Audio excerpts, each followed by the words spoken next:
Hi மக்களே, welcome back to our channel.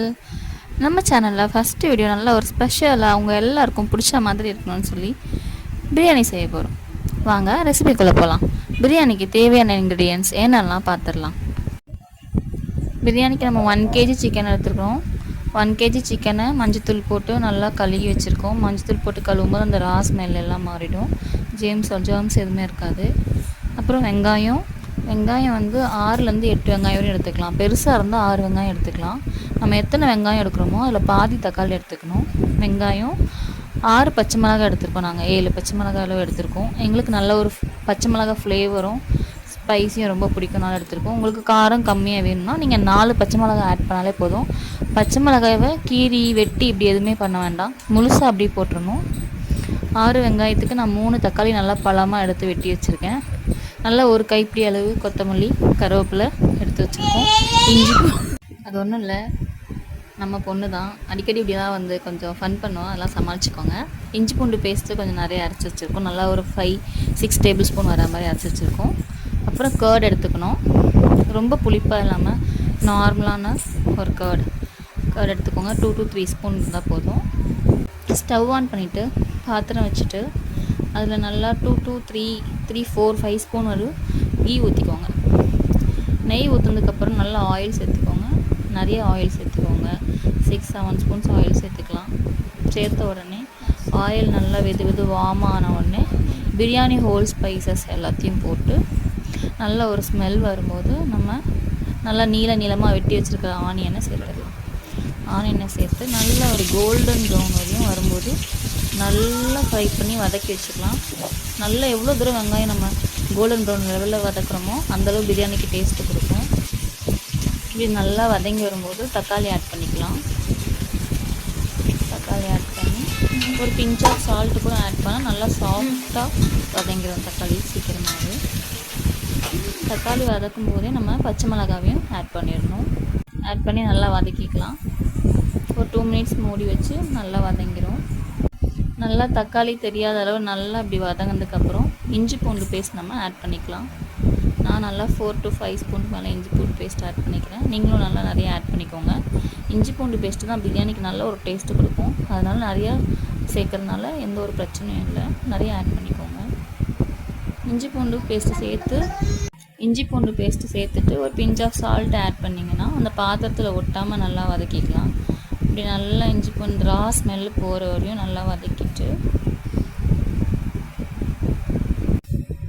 இந்த டைமில் நீங்கள் நல்லா ஒரு கைப்பிடி அளவு புதினாவும் மல்லியும் நல்லா நிறையா ஃப்ரெஷ்ஷாக கழுவி எடுத்து சேர்த்துக்கோங்க.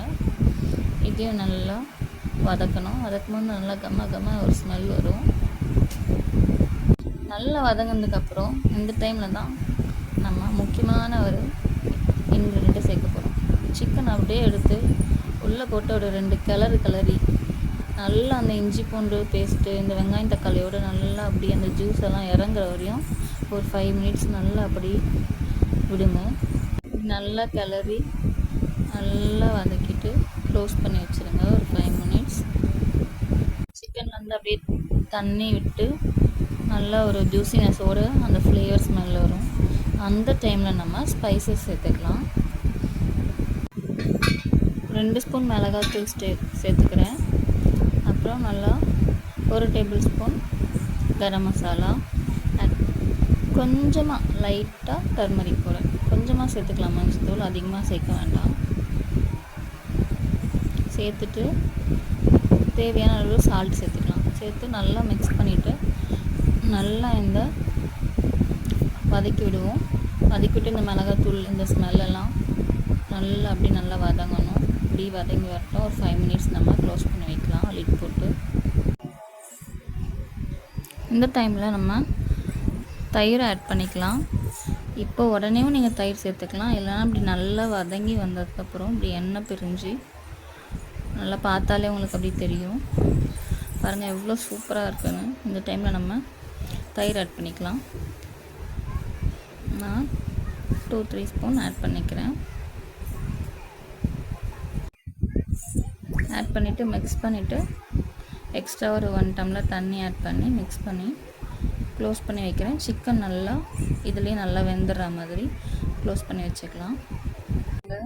நான் ஒரு 10 மினிட்ஸ்க்கு முன்னாடி பாஸ்மதி ரைஸ் வந்து ஊற வச்சுருக்கேன். எங்களுக்கு வந்து 5 டம்ளர் நான் தேவைப்படுது, அதனால் 5 டம்ளர் ஊற வச்சுருக்கேன். 1 டம்ளருக்கு 1 டம்ளர் ரைஸ்க்கு 1.5 டம்ளர் நீங்கள் தண்ணி ஆட் பண்ணிக்கணும். ஸோ நான் 5 டம்ளர் வச்சுருக்கனால 7 டம்ளர் தண்ணி நான் ஆட் பண்ணிக்கிறேன். உங்களுக்கு தேவையானதை நீங்கள் மெஷர்மெண்ட் பண்ணி எடுத்து ஆட் பண்ணிக்கலாம்.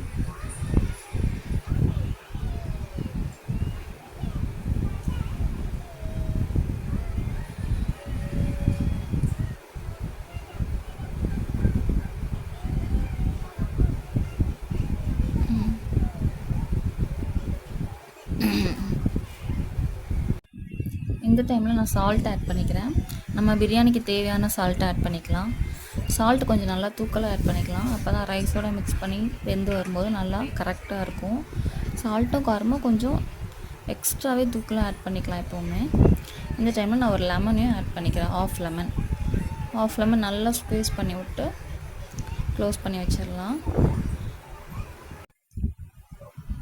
லெமன் ஏன் நம்ம ஆட் பண்ணுறோம் அப்படின்னா, நல்லா சாப்பாடு நல்லா உதிரியாக ஒன்றோட ஒன்று ஒட்டாமல் நல்லா சூப்பராக இருக்கும். அதுக்காக நம்ம லெமன் ஆட் பண்ணிக்கிறோம். அந்த ஒரு லைட்டாக அந்த ஒரு புளிப்பு ஃப்ளேவர் சூப்பராக இருக்கும், அந்த லெமன் ஃப்ளேவர். இப்போ நம்ம லிட் எடுத்துகிட்டு பார்ப்போம். இப்போ அந்த தண்ணி நல்லா அப்படி கொதிக்கும் போது தான் நம்ம ரைஸ் ஆட் பண்ணோம். கொதிக்காத முன்னாடியே நம்ம ஆட் பண்ணிட்டோம் அப்படின்னா சாப்பாடு குழஞ்சிரும், அரிசி உடஞ்சிரும். ஸோ நல்லா கொதிச்சதுக்கப்புறம் நம்ம ரைஸ் ஆட் பண்ணிக்கலாம். இப்போ ஊற வச்சுருக்க அரிசி எடுத்து ஆட் பண்ணிக்கிறேன்.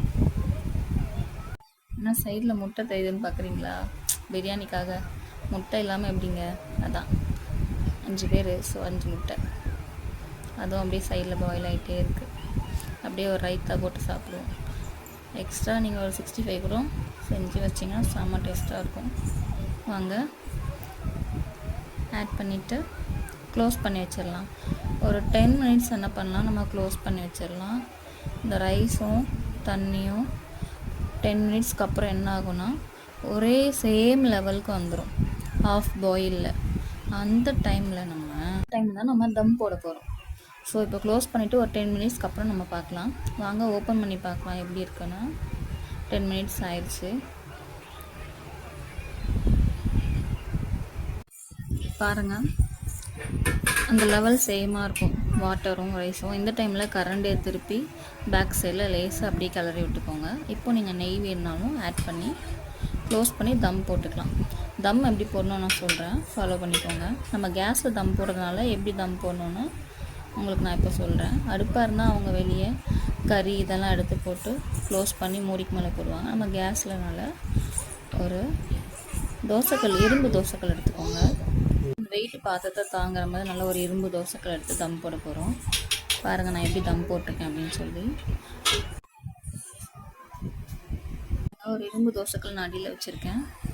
அது நல்லா சூடாகும்போது இந்த பிரியாணி பாத்திரத்தை அது மேலே வச்சுட்டு அப்புறம் சைடில் தண்ணி கொதிக்க வச்சு மூடி வச்சுருக்கேன். சுட அந்த தண்ணி பாத்திரத்தை நம்ம அப்படியே தூக்கி பிரியாணி பாத்திரத்துக்கு மேலே வச்சிடணும். இப்படி வச்சுட்டோன்னா ஏர் லாக் ஆகிடும். ஸோ ஃபுல்லாக க்ளோஸ் ஆகிடும். அப்படி இல்லைனா சில்வர் ஃபாயில் ஷீட் இருந்தால் கூட நீங்கள் யூஸ் பண்ணி தம் போட்டுக்கலாம்.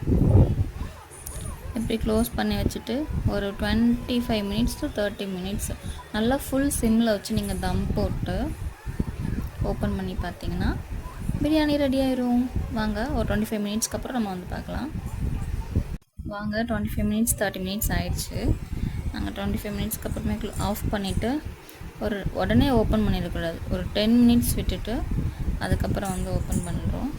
பாருங்கள் எப்படி இருக்குன்னு.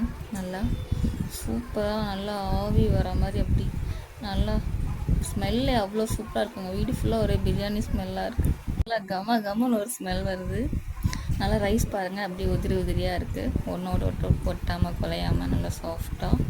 சிக்கன் பாருங்கள் நல்லா பஞ்சு மாதிரி வந்திருக்கு, நல்லா சாஃப்டாக. அப்படியே கொஞ்சம் டேஸ்ட் பண்ணி பார்க்கலாம் எப்படி இருக்குன்னு.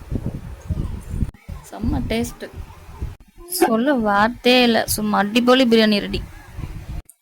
நீங்களும் இந்த மாதிரி பிரியாணி நீங்களும் அதை ட்ரை பண்ணுங்கள், ஹாப்பியாக சாப்பிடுங்க. அப்படியே மறக்காமல் ஹாப்பி கோ சேனலை சப்ஸ்கிரைப் பண்ணுங்கள். நெக்ஸ்ட்டு என்ன ரெசிபி பண்ணலான்னு கமெண்ட் பண்ணுங்கள். அதுக்கு முன்னாடி இந்த வீடியோவை லைக் பண்ணுங்கள், ஷேர் பண்ணுங்கள். முக்கியமாக அந்த பெல் ஐக்கானை மறக்காமல் கிளிக் பண்ணுங்கள். அப்போ தான் நாங்கள் போடுற வீடியோட நோட்டிஃபிகேஷன் எல்லாம் உங்ககிட்ட வந்து சேரும். தேங்க்யூ ஃபார் வாட்சிங் video. Thank you for your charming love. Bye.